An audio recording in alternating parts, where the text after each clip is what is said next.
ओम ह्रीं अन्नपूर्णाय नमः।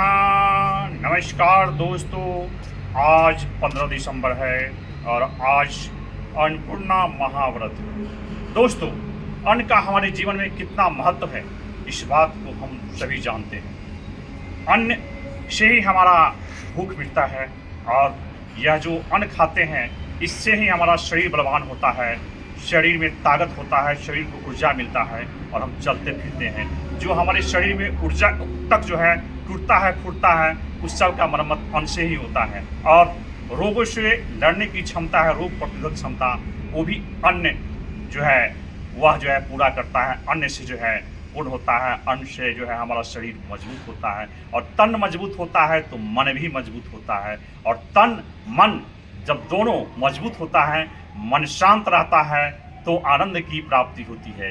इसलिए कहा जाता है अन्न है तो आनंद है। इसलिए सबको भोजन के लिए पर्याप्त मात्रा में अन्न मिलना ही चाहिए। कहा गया है भूखे भजन न होहि गोपाला, ले लहु अपन कंठी माला। अर्थात भूखा आदमी भगवान का भजन भी ढंग से नहीं कर सकता। जब तक आदमी का क्षुधा भूख मिटा हुआ नहीं रहता है तब तक वह शांति से वह भगवान का पूजा भी नहीं कर सकता है। और जब मन शांत नहीं होगा, मन शांत होगा तो क्या होगा? आनंद की प्राप्ति नहीं होगी। इसलिए कहा गया है भोजन मिला, अन्न मिला, तब जो है पेट शांत होगा और भगवान की भक्ति होगी, मन शांत रहेगा और आनंद की प्राप्ति होगी। तो दोस्तों, अन्न का कितना महत्व है हमारे जीवन में। अन्न की जो देने वाली देवी है, हमारी धर्म ग्रंथ हो, हिंदू धर्म के अनुसार उन्हें अन्नपूर्णा माता कहा जाता है। और आज अन्नपूर्णा माता का व्रत है। आज के दिन सफ़ेद या पीला वस्त्र पहनकर माता अन्नपूर्णा का पूजा करने से जीवन में कभी अन्न की, परिवार में कभी अन्न की कमी नहीं होती है और धन धान्य से पूर्ण रहता है आदमी का जीवन।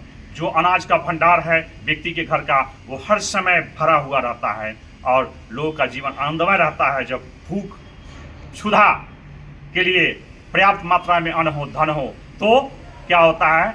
मन शांत रहता है और भगवान की भक्ति भी होती है और मन प्रसन्न रहता है।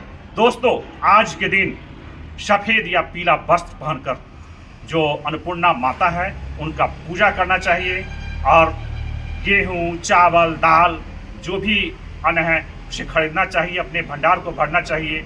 गेहूँ, दाल, चावल या धन जो गरीब लोग हैं, जो हमसे कमज़ोर हैं, उनको दान भी करना चाहिए।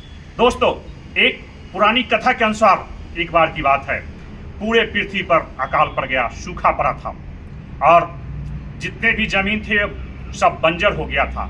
सभी जीव जंतु, मानव हो, अन्य जीव हो, सब परेशान थे, सब भूख से पूरी तरह त्रस्त थे, सब भूख से मर रहे थे। इस बात की जानकारी जब भगवान शिव को हुआ, भगवान शिव ही पालनहार है, इस पृथ्वी पर जितने भी जीव जंतु है उसका पालन पोषण भगवान शिव ही करते हैं।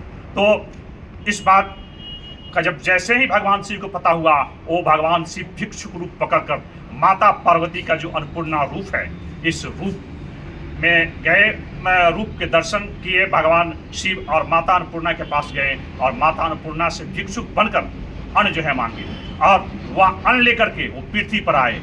और जो पृथ्वी पर जीव जंतु या मानव भूख से त्रस्त था, परेशान था, उसको ये अन्न दिए और उसी अन्न के कुछ हिस्सों को लेकर के पृथ्वी पर बीज के रूप में उगाए और पूरा पृथ्वी जो है वर्षा भी हुआ और पूरा पृथ्वी अन्न से पूर्ण हो गया। सब लोग खुश हो गए और सब लोग माता अन्नपूर्णा की जयकार करने लगे। तब से माता अन्नपूर्णा का पूजा होता है। तो कर्म कीजिए, माता अन्नपूर्णा का ध्यान कीजिए, कहीं भी आपके घर में अन्न की कमी नहीं होगी और अन्न की कमी नहीं होगी, सुख मिलेगा, शांति मिलेगा, सभी जगह लोग खुश रहें, भगवान की भक्ति होगा और आनंद की प्राप्ति होगी। तो एक कथा कैसा आप लोगों को लगा, इस पर कमेंट कीजिएगा। धन्यवाद, फिर मिलते हैं अगले दिन।